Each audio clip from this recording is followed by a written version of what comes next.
Well, hello there, friend. Hi again. Yeah, so this is my buddy Jeremiah, and last week we kind of came up with this idea of doing some interviews to help me and raise some money for the American Heart Association's Heart Walk. AHA. Coming up September 12th at Canalside. I'm going to be a walker, and I'm trying to raise a little bit of money for the AHA. Doing some partnership with our friends in the business park, Geico, across the way there. They're still there. Fine, upstanding organization. So today we're gonna do an interview, and today last week I called out some friends, some family members. This week I'm talking to the in-laws, the Zwinks. So hopefully you'll be paying attention to this feed, and I'm actually kind of excited about this because I don't want to lie, but I feel like I'm a pretty darn good son-in-law.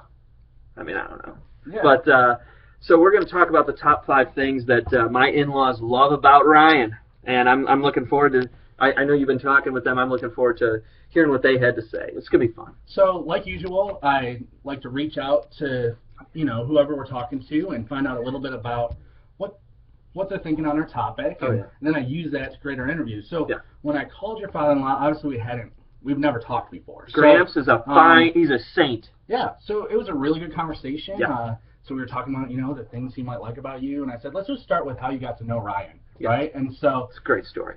Started that out, and we got talking, and like a lot of fathers do, they talk about that time when you were dating, his daughter, and you had asked to marry her, and that's an awkward time for a lot of young men in life, and but we've been through it, and unfortunately we didn't actually get to any of the things he liked about you, but he left me with a lot of hesitation that he had during that moment, and so I was thinking we could maybe do that. Well, maybe that could be the 5 things.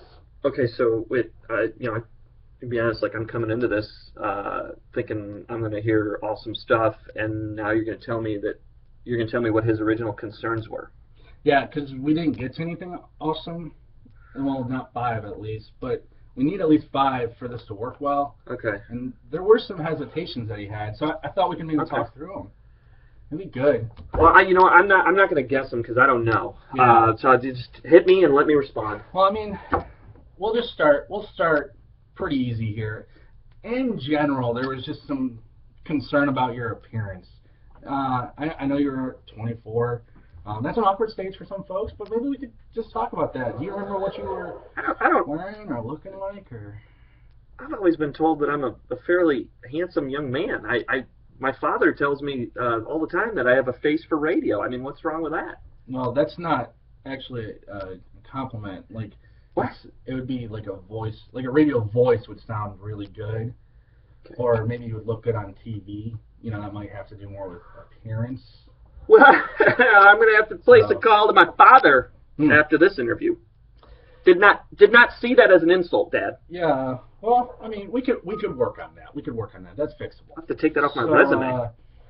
And then, I think there might have been some concern. You're kind of the Ohio boy, and they're kind of Michigan fans. So when you look at that, there was concern about you being a Buckeye. Okay. Well, yes, I am a Buckeye born. Northeast Ohio, born and raised, and I do not apologize for that. But I am a Michigan fan, and I know that grieves a lot of my Northeast Ohio family. But I'm a Michigan fan, and Gramps, I thought you trusted me. Well, I mean, there is this one piece of Michigan stuff up there. I guess that I don't see Buckeye stuff. No Buckeye. There is no Ohio State stuff in this office. I promise you that. We might be able to work on that. I mean, there's a lot of Brown stuff, and that of course. Actually,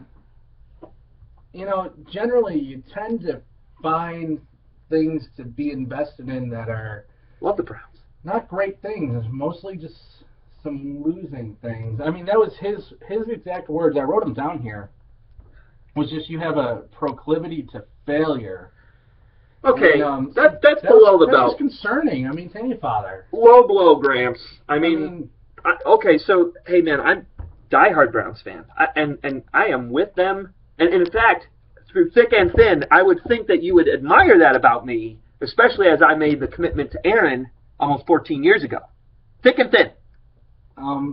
Yeah, I mean, it was just a concern. You haven't seen that in your own life, like your ability this is all new to find some things that maybe weren't great investments, kind of moving the trajectory down a little bit. Yeah. Hey, listen, I'm not going to apologize for being a fan of Northeast Ohio sports. Browns, Cavs, Indians, to the grave. Maybe, self-awareness maybe would be it. Well, are you turning on me? Let's just look at this for one instance. Like, okay. This was one of his hesitations. Okay, so we'll go back in time a little bit. You were working a fairly decent job, able to support, a family. It's an important thing for a father. Wants to know, can you take care of my daughter? Or, you're asking to marry her, and totally. He's been taking care of her, and now you got to do that. Yeah. And then you were leaving that for a pretty large pay cut to go into some field, a mission field, and so that's concerning. Gramps, that was a calling. That was a calling from on high. Well, I mean, he was thinking about calling his daughter and telling her to kind of leave you. I mean, because you got to understand the hesitation there. I'm learning a lot here this morning. A lot. Well, I mean, humbling. I think just in general, if I could sum up, and I will sum up his comments, it's kind of like, there's this whole idea like opposites attract, negative, positive, whatever. Absolutely. So here's his daughter. He's raised her well. She's a fine Michigan girl. A lot of things, right? Great at a lot of things. Yeah. You're kind of the opposite of that, And that's kind of what his thing was, is he didn't know the opposite was going to go that far. Like, at best, he kind of described you as average at things. In fact, the only thing you are good at is actually averages. And so... that's something we have in common, Gramps. We both love math. Well, I mean, you can, like, for instance. Okay, you both at one time were on this co-ed league for softball, and here you are, and if I'm not wrong, people would actually call you to make sure your wife was coming with you. Okay. Now that hurts. That hurts. Now, listen, I'll give you this all day. Erin can play ball. Yeah. So, I'm no slouch. And she's got some other merits that are, I mean, she did pretty well in school. She did. She did. This is all very humbling. I mean, I just be honest, like this is not rehearsed. I'm learning a lot here this morning. Well, I mean, I think we can work on these things. I think there's things to be gained here for you. Okay. Well, now this sees his current hesitation, by the way. I mean, well, who knows? Maybe. I mean, who knows at this point? All right. Well, here's the deal. I'm a little shocked here, but I'm gonna do something. I'm gonna call out my in-laws, and I'm gonna ask them to join me. Support your average proclivity toward failure, Buckeye, somewhat awkward appearance in-law. Join me, would you, and support me as I try to raise money for the AHA Heart Walk, Canal Fest, Buffalo, New York, September 12th. God love you, Zwink family. I learned a lot here today.